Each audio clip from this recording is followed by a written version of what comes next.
I'm Marianne Childers. In tonight's News Extra, meet the newest member of the Channel 2 News team, contributing editor Rae Lewis-Thornton.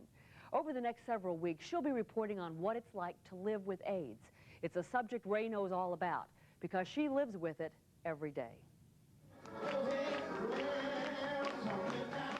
Rae Lewis-Thornton was raised in the church, taught to respect others and to have pride in herself. Not the kind of person who got AIDS, or so she always thought. Never in my wildest dreams did I think it was me who was infected, and I was all alone, and I had no idea, not even a clue. Rae learned she was infected with AIDS by accident. It was 1986. She was working as a political organizer in Washington when she heard news about a blood shortage. So she organized a blood drive and gave blood herself. The routine test at the Red Cross revealed the AIDS virus. Rae was 24. I went to college, I went to graduate school, I worked hard, I stayed away from drugs, I stayed away from alcohol. I never had a one-night stand, but I was always in search of Mr. Right. And that meant sex. Only Rae was careful to take precautions, thought she was doing the right thing. She never thought of AIDS. When I was having sex, we didn't even know AIDS existed. When I became infected, AIDS wasn't a part of our world, was not a part of our world. The only thing that I knew to do was to take birth control pills so that I didn't get pregnant and embarrass my mama. Rae kept her infection secret for 6 years until her immune system began to fail. In 1992, tests revealed her HIV infection had developed into full-blown AIDS. And I walked down those stairs and I started to cry because it hit me, I had AIDS.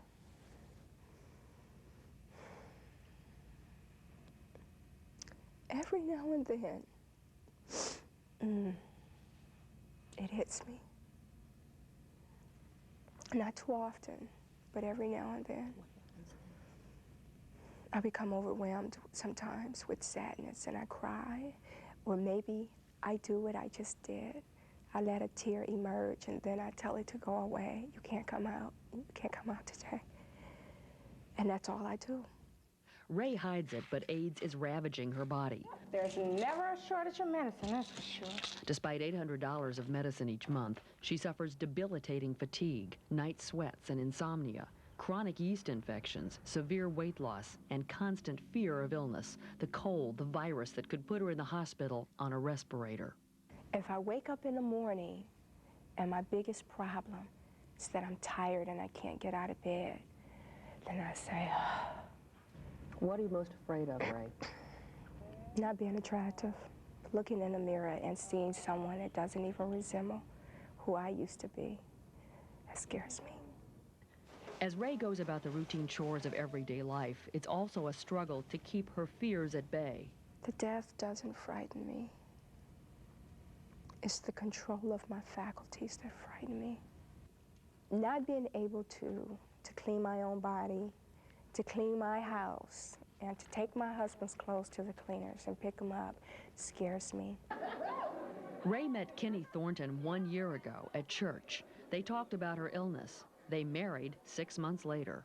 He married you knowing that you... He knew that I was HIV positive. He knew that I had full-blown AIDS. He liked me. He said that it was something about my spirit that attracted him to me. You know, a measure of a man really shouldn't be whether or not he'd marry you and have sex with you with AIDS, but whether he'd marry you and be with you and not have sex when you can't have sex, when it's no longer part of your life, but find other ways to share and be intimate. That's really, to me, a measure of a man, and my husband meets those standards. Her marriage is the only stable part of her life. AIDS has changed every other aspect. She's had to give up her career, abandon her work on a master's degree, her plans to teach political science, and her dreams of having children. What she hasn't given up is hope. Can't stop living. It's just, it can't win. It can't win. I can't surrender. AIDS can't win. I can't surrender my life to AIDS. I am not a victim.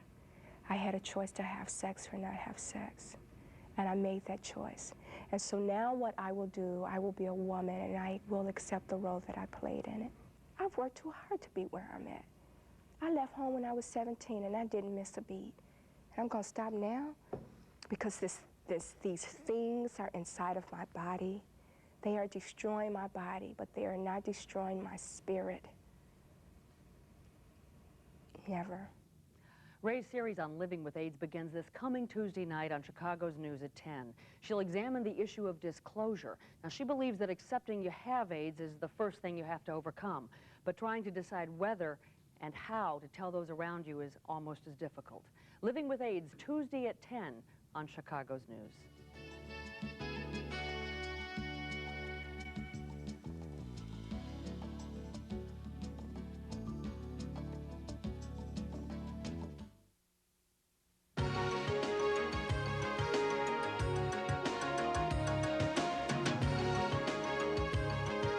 Tonight in News Extra, the numbers are staggering. They are real. Almost 10,000 people in Chicago alone have contracted HIV or AIDS. And one of their most difficult struggles is how to tell the people close to them. Tonight, our contributing editor, Rae Lewis-Thornton, begins her special series of reports on living with AIDS by examining this sensitive issue. A little closer, Rae, a little bit to the right. Yeah, good. I've never really liked to have my picture taken. But since I've disclosed that I have AIDS, I've been on the cover of magazines. I don't want other people to get infected. That's why I tell my story. But I understand why many people, like this woman, don't tell. We've changed her voice for this interview. It's like you're a leper. And a lot of people, in their mind, that's the image that comes up. You're the ultimate in being unclean. And for a long time, that's how I felt. I felt very dirty. I felt unclean. And it's something that can't wash away. She kept her infection secret for 4 years. Something they call good AIDS, bad AIDS. If you got it from a transfusion, well, oh, poor you, but if you didn't, kind of you deserve it. And I didn't want to face those attitudes. It is a very hard thing to deal with being rejected. You're already dealing with a terminal illness, and then on top of it have to deal with being rejected by others. Mommy don't feel like playing today, okay? Since I've disclosed, I've gotten letters that would break your heart from people with AIDS who are all alone, abandoned, and even kicked out.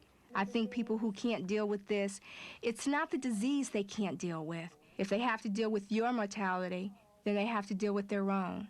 Nobody likes to think about dying. But as hard as it is, I believe that people with HIV and AIDS need to disclose. First, you owe it to the people that you love. Family members that don't get the information ultimately feel that they weren't trusted, that they weren't allowed to participate in the support. But you also owe it to yourself. I kept my infection a secret for nearly 7 years until I couldn't handle it alone anymore. It became too painful. I had to let it go. But that urge, sometimes just the secret, you just want to just tear it off once and for all. Like a Band-Aid, you know it's going to hurt, but just get it over with. I moved from not wanting to say anything at all on some days to just getting so tired of thinking about it that I'm just ready to stand on the roof and just shout it. I have AIDS. I know from experience that each time you tell someone it's scary, because you don't know how they're gonna react. But each time you tell someone, it's like the weight of the world has been lifted off your shoulders. It's like living in a box. And every time you tell someone, the box gets bigger and bigger. And that's how I feel now. I have more breathing room. Rae, who did you tell first? When I made a transition to AIDS after 7 years of living with HIV, Reverend Jesse Jackson was the first person that I shared it with, he and his wife. I had worked for them for 12 years, and I lived in their home and been a part of their family. And it was probably the most difficult thing, but Reverend Jackson and his family were very warm and very kind and very compassionate. And Reverend Jackson said to me, I loved you then and I love you now. What's your next report about? Teens and AIDS.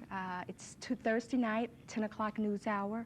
You know, adolescents, the largest rising group in the country right now. And so we hope that young people will tune in and see how they're impacted by this disease. Not just young people, we'll be there too. Absolutely, absolutely. As you saw in Ray's report, telling family and friends that you have AIDS can be very difficult.